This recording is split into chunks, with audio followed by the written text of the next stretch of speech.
All right, welcome back to another episode where we get to learn from fellow leaders like yourself. Today, we have the privilege to learn from the impressive HR and people leadership team from Step Up for Students. Hi, thank you for having me. My name is Jill LaRose. I am the Vice President for Leadership Development. I've been with Step Up for Students for about 5 years. The first year I was there as a consultant and been here full time for the last 4 years. So my name is Gina Bribani Caicedo. I am the Organizational Culture Director at Step Up for Students. So I'm basically in charge of making sure that the engagement levels are high and that the culture is where we want it to be according to our values, our core values. I am Christine Williams, and I am the Organizational Culture Manager at Step Up for Students. And so I am part of a team that works together to make sure that our employees have what they need in order to be successful, and that we understand what's important to our people. Wow, that's great. And I know that you folks have a super cool organization. So can you just share with the audience what does Step Up for Students do? So we are an organization, nonprofit organization that is focused on school choice. So we work with parents and students and help them find appropriate schools and education avenues. We have 5 different scholarships that we administer. So anywhere from low income to helping them read better, bullying, and special needs. And I know we're all dealing with COVID-19, and I'm curious for you folks, how has it impacted your culture, and what part of that impact surprised you the most that you didn't think about going into this pandemic? Overall, as an organization, it's really made us stop and pause and think. Yeah. And how to help that work-life balance. We seem to, I don't want to say care more about one another, but it's really, we start our meetings with checking in with each other. Just the intention, what I've seen with the managers is, I have a team of people and I focus on my whole entire team. So we've learned really to stop, pause, and individually focus on all of our employees. We have also a spark on creativity. So people are developing different things like let's have a coffee break with the team where we talk about 2 truths and a lie. And so things like that, icebreakers. And so people are connecting more, and the teams have been working in a more collaborative way, as well as feeling that they have more connection with the team members. So that's the positive impact on the culture too.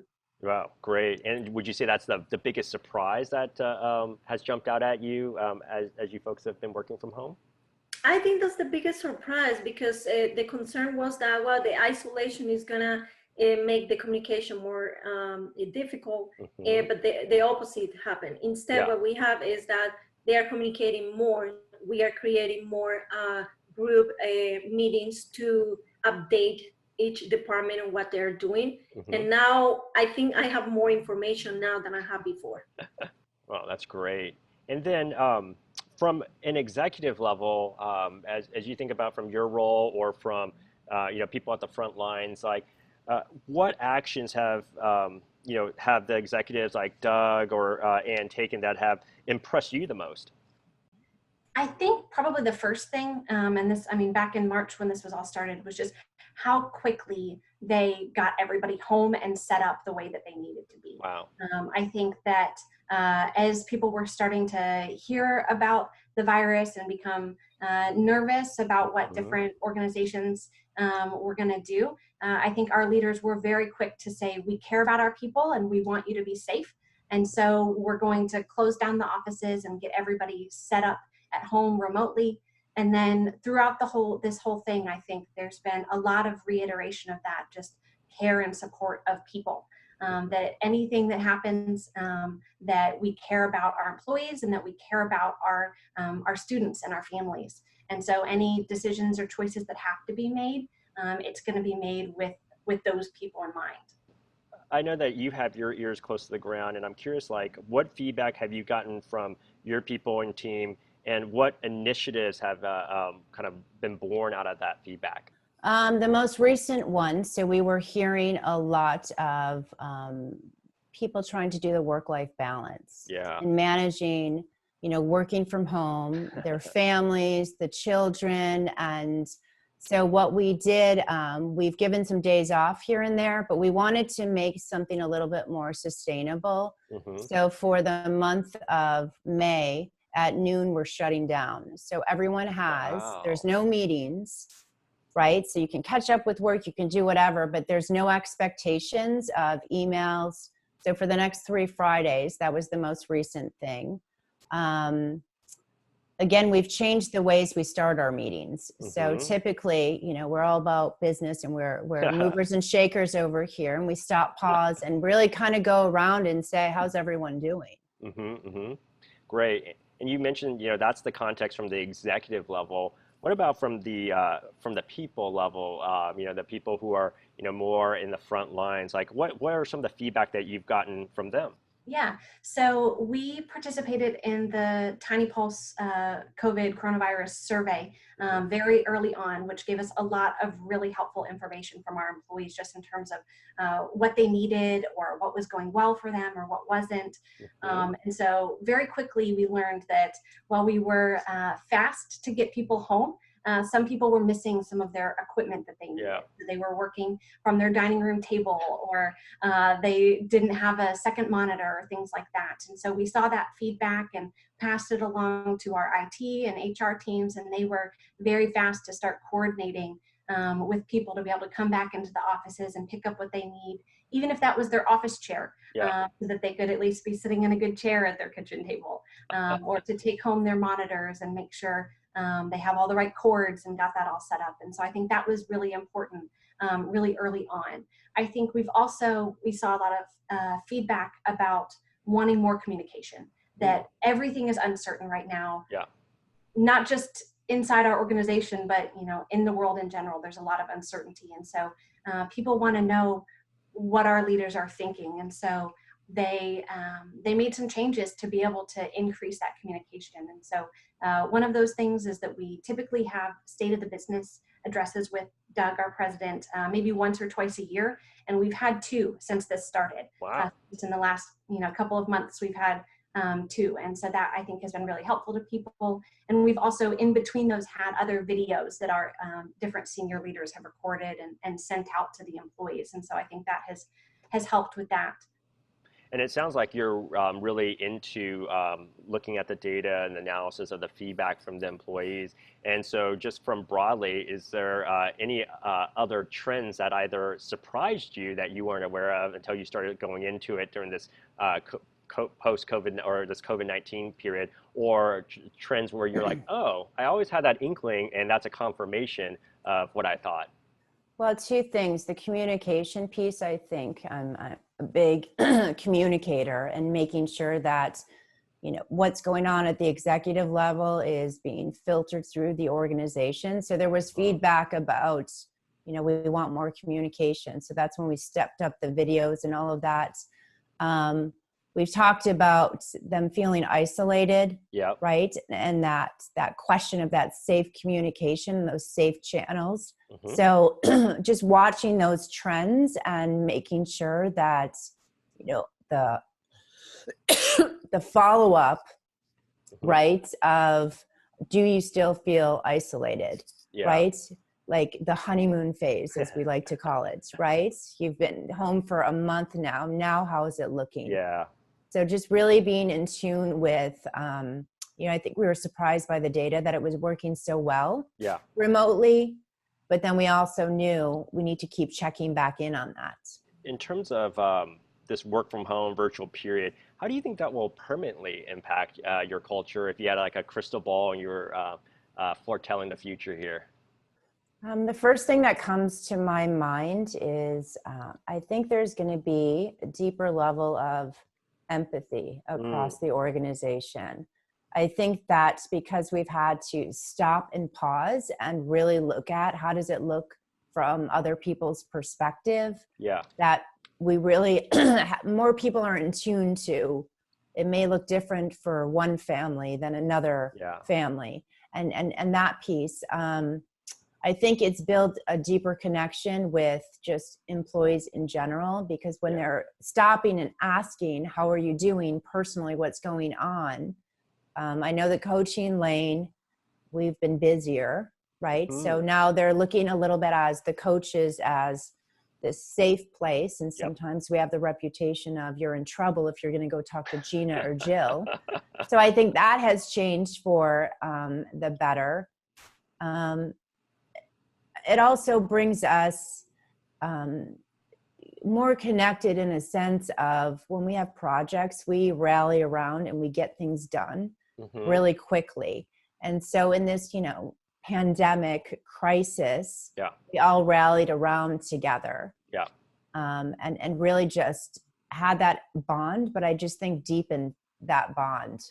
Like we're all in this together. That was our message always, and it was very authentic. I want to go back when you were talking about the comms and the communication that your people are really responding to. So I'm curious as to a little bit of the how, like what's the tempo, what's the mix between, let's say, video versus email versus maybe a town hall, an interactive video, and then what can you share about what's worked and what hasn't worked from that perspective on the how side? Yeah, that's a great question. I put a lot of thought and effort into that because I like the flow and I like to. So I looked at, who I was going to showcase and what the messaging was going to be. And I, they're my colleagues, so I work with them so well. So I know their leadership styles. I know what they can communicate. So we, started off with Doug, our president, and just did some acknowledgement piece. Like, here we are. This is our reality, kind of giving some information about how to use the coaches, how to use outside resources for that, mental well-being. So we started off with that. And then we had another leader, our CFO.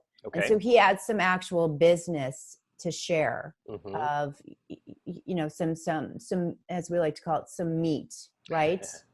And so we plugged him in. We pulled Doug in again because we had some changes going on within the organization. Okay. And then I had our COO from like a very authentic, I don't want to say laid back way, but like relating, because she's a mother too. So kind of giving some examples of how it shows up for her, just to humanize. We're all going through this regardless of our titles and all of that. So I've been really strategic about, okay, now it's time for a business update. Now it's time for this type of leader.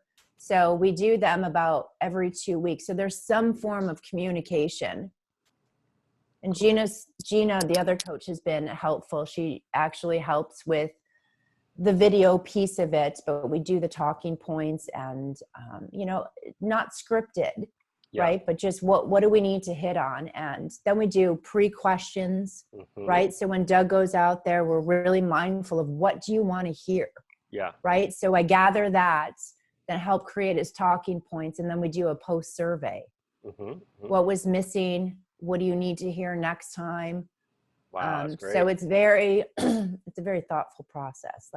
Well, great work there. One of the reasons that sparked my interest to be able to talk with you folks is the fact that I heard that you proactively decided to provide tiny gift cards to every member of the organization. I thought, wow, that's such a great idea. So I'd love to hear more about what was the inspiration behind that and what has the reaction been since you've done that? Yeah, so we, at least once a year, we try to do something for employee appreciation.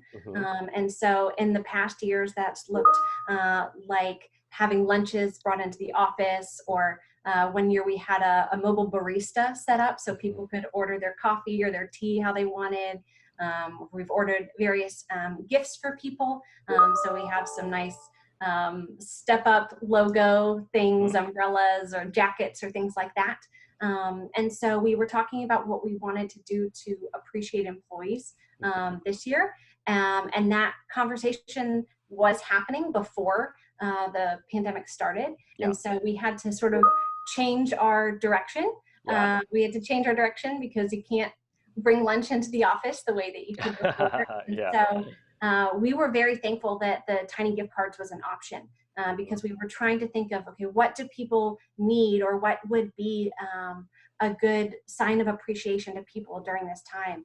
And people need different things. There's not, one answer for what everyone needs. And so it works out really well that with the tiny gift card, people can choose, do they want to get restaurant gift cards that can support something in their community, or do they want to be able to order and have something delivered to their house that they need, whether it's from some sort of supplies, or if it's just they want something to brighten their day. I know I had one employee tell me that they were going to use the gift card to get something for their children. That they were going to get some games, I think, for their kids, since their kids were going to be home with them. And so I think it just allows people to choose what they want and feel appreciated in that. One of the things that we did with our research with Dr. Holtum when we were looking at the top concerns that people had when COVID-19 first started rolling through the U.S.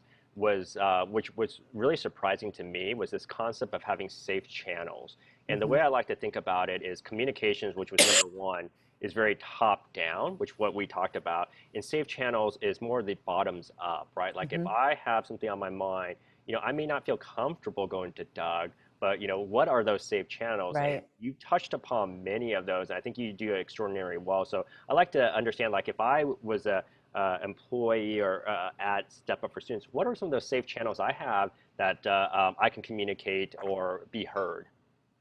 So along with the managers, so putting that structure in of the one-on-ones and the check-ins, so they have their, their manager piece, they have the coaches.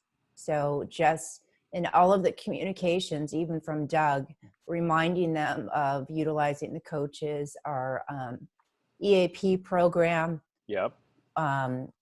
Just being able to give them internal and external resources so they can figure out what is a safe channel, what does that look like for them. Yes. So I don't want to presume that a safe channel has to look like speaking to Jill or Rose. Yeah. Because that might not work for them. They might want an outside resource or feel more comfortable with their manager or Doug for that matter. So it's like we always communicate that, and then we give them many different choices so they can choose.